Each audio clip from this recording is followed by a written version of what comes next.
नमस्ते दोस्तों, आज हम एक बहुत ही इम्पोर्टेंट टॉपिक को एक्सप्लोर करने वाले हैं, इनकम टैक्स के डेफिनेशंस। अक्सर स्टूडेंट्स को लगता है कि ये सिर्फ थ्योरेटिकल टर्म्स हैं, लेकिन असल में ये हर कॉन्सेप्ट का फाउंडेशन बनाते हैं। चाहे आप असेसमेंट की बात करें या बिजनेस इनकम की कैलकुलेशन, सब कुछ इन डेफिनेशंस पर ही डिपेंडेंट होता है। तो चलिए आज के सेशन में स्टेप बाय स्टेप हर एक टर्म को सिंपल और रियल लाइफ एग्जांपल्स के थ्रू समझते हैं। Let's get started. 1. एसएससी। सबसे पहले बात करते हैं एसएससी की। इनकम टैक्स एक्ट के सेक्शन 247 के अंडर एसएससी का मतलब है कोई भी व्यक्ति जिसको इनकम टैक्स के लिए असेस किया गया हो या किया जा सकता हो।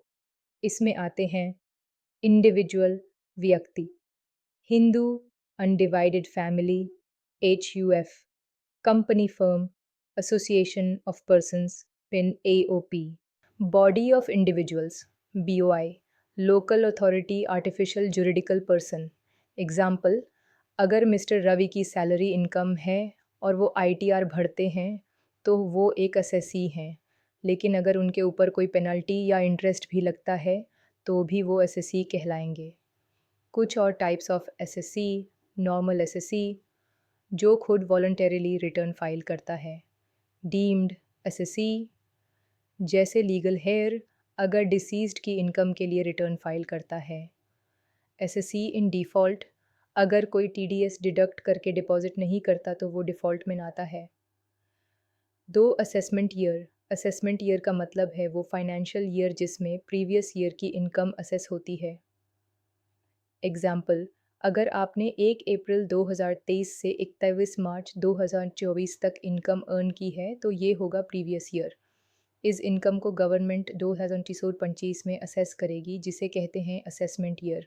मतलब प्रीवियस ईयर 2023-24 असेसमेंट ईयर 2024-25।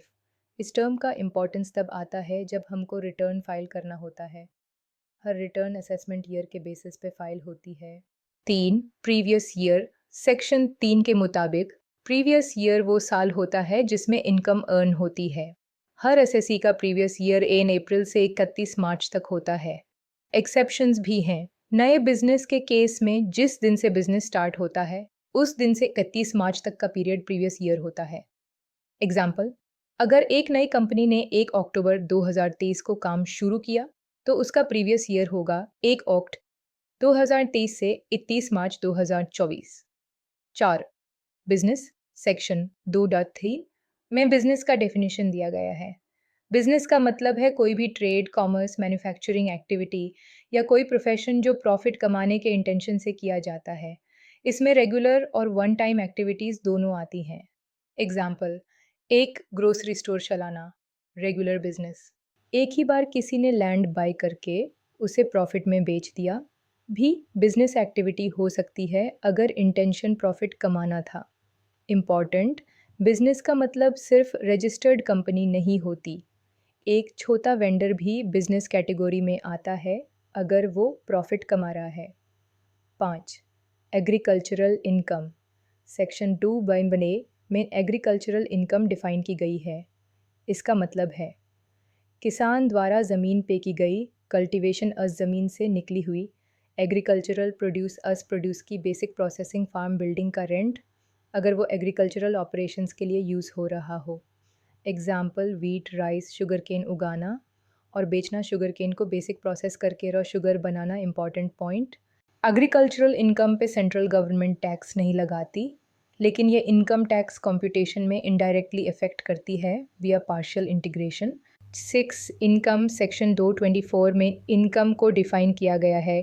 ये डेफिनेशन इंक्लूसिव है, एक्सक्लूसिव नहीं। मतलब और भी चीज़ें इनकम बन सकती हैं जो स्पेसिफिकली लिस्ट में ना हों। Main sources: salary, house, property, income, profits from business, profession, capital gains. Other sources: कुछ और चीज़ें भी इनकम में आती हैं। Winning from lottery gifts, exceeding आर्स 40,000 प्रोविडेंट फंड का इंटरेस्ट, डिविडेंड इनकम। एग्जाम्पल, अगर किसी को RS 10 लाख सैलरी मिलती है, RS 2 लाख का रेंट आता है और RS 1 लाख लॉटरी जीता है तो टोटल इनकम RS 13 लाख होगी। नोट: इलीगल इनकम भी इनकम के स्कोप में आती है। 7. पर्सन सेक्शन 2 में पर्सन की डेफिनेशन दी गई है। ये डेफिनेशन इंक्लूसिव है जिसमें 7 कैटेगरीज आती हैं। Individual HUF, Hindu, undivided family, company, firm AOP, association of persons, BOI, body of individuals, local authority, artificial juridical person. Example, mister Sharma does individual Reliance limited, Khois company XYZ & Co, Khois firm municipal corporation, local authority, trust या मंदिर, Khois artificial juridical person इस definition का use हर जगह होता है, जैसे किस पर टैक्स लगेगा, रिटर्न कौन फाइल करेगा, पेनल्टी किसको मिलेगी, एट्सेट्रा। दोस्तों, आज हमने इनकम टैक्स के सबसे बेसिक और फंडामेंटल कॉन्सेप्ट्स को डिटेल में समझा। इन डेफिनेशंस को क्लियर समझना आपके आगे के टैक्स कॉन्सेप्ट्स को आसान बना देता है। अगर आपको ये वीडियो पसंद आया हो तो लाइक ज़रूर करें, शेयर करें अपने दोस्तों के साथ और सब्सक्राइब करें हमारे चैनल को ऐसे और नॉलेज पैक्ड वीडियोस के लिए। मिलते हैं अगले वीडियो में, तब तक के लिए जय हिंद और हैप्पी लर्निंग।